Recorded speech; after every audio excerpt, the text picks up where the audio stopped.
ಕರ್ನಾಟಕದಲ್ಲಿ ವರುಣ ದೇವ ಒಮ್ಮೆಲೆ ಉಗ್ರ ರೂಪ ತಾಳಿದ್ದಾನೆ. ಕಳೆದ ಕೆಲವು ದಿನಗಳಿಂದ ಸಪ್ಪೆ ಮೂಡಿಸಿದ್ದ ಮುಂಗಾರು ಮಳೆ ಈಗ ರಾಜ್ಯದ ಅರ್ಧದಷ್ಟು ಭಾಗದಲ್ಲಿ ಅಬ್ಬರಿಸಲು ಶುರು ಮಾಡಿದೆ. ಹೌದು, ಉಡುಪಿಯಿಂದ ಹಿಡಿದು ಬೀದರ್ ವರೆಗೆ ಒಟ್ಟು 16 ಜಿಲ್ಲೆಗಳಲ್ಲಿ ಹವಾಮಾನ ಇಲಾಖೆ ಭಾರೀ ಮಳೆಯ ಮುನ್ಸೂಚನೆ ನೀಡಿದೆ. ಹಾಗಾದರೆ ಯಾವೆಲ್ಲ ಜಿಲ್ಲೆಗಳಿಗೆ ಆರೆಂಜ್ ಅಲರ್ಟ್ ಘೋಷಿಸಲಾಗಿದೆ, ಯಾವ ಭಾಗದಲ್ಲಿ ಮಳೆ ಇಂದು ಹೇಗಿರಲಿದೆ, ಅದರ ಕಂಪ್ಲೀಟ್ ಡೀಟೇಲ್ಸ್ ನೋಡ್ತಾ ಹೋಗೋಣ. ಎಸ್, ಹವಾಮಾನ ಇಲಾಖೆ ವರದಿ ಪ್ರಕಾರ ಜುಲೈ 31 ಹಾಗೂ ಆಗಸ್ಟ್ 1ರವರೆಗೆ ಒಟ್ಟು 2 ದಿನಗಳ ಕಾಲ ರಾಜ್ಯದ ಪ್ರಮುಖ 16 ಜಿಲ್ಲೆಗಳಿಗೆ ಆರೆಂಜ್ ಅಲರ್ಟ್ ಘೋಷಿಸಲಾಗಿದೆ. ಅಸಲಿಗೆ ಆ ಜಿಲ್ಲೆಗಳು ಯಾವುವು ಗೊತ್ತಾ?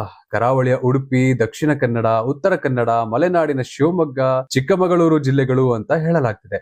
ಇನ್ನು ಅದರ ಜೊತೆಗೆ ಉತ್ತರ ಕರ್ನಾಟಕದ ಹಾವೇರಿ, ಗದಗ, ಕೊಪ್ಪಳ, ಬೆಳಗಾವಿ, ಧಾರವಾಡ, ಬಾಗಲಕೋಟೆ, ವಿಜಯಪುರ, ರಾಯಚೂರು, ಕಲಬುರಗಿ, ಯಾದಗಿರಿ ಮತ್ತು ಬೀದರ್ ಜಿಲ್ಲೆಗಳಲ್ಲಿ ಬಿರುಗಾಳಿ ಸಹಿತ ಧಾರಾಕಾರ ಮಳೆ ಸುರಿಯುವ ಸಾಧ್ಯತೆ ಇದೆ.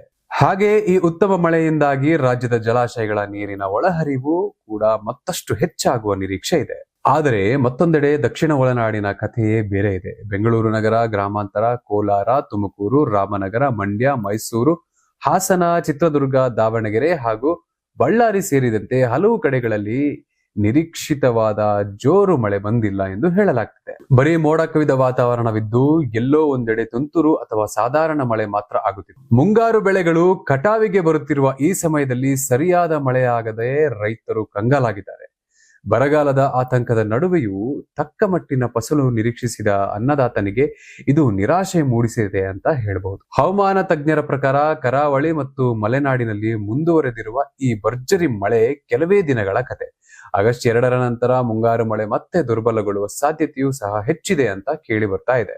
ಆ ಬಳಿಕ ಇಡೀ ರಾಜ್ಯದಲ್ಲಿ ಕೇವಲ ಹಗುರವಾದ ಮಳೆ ಮಾತ್ರ ನಿರೀಕ್ಷಿಸಬಹುದಾಗಿದೆ.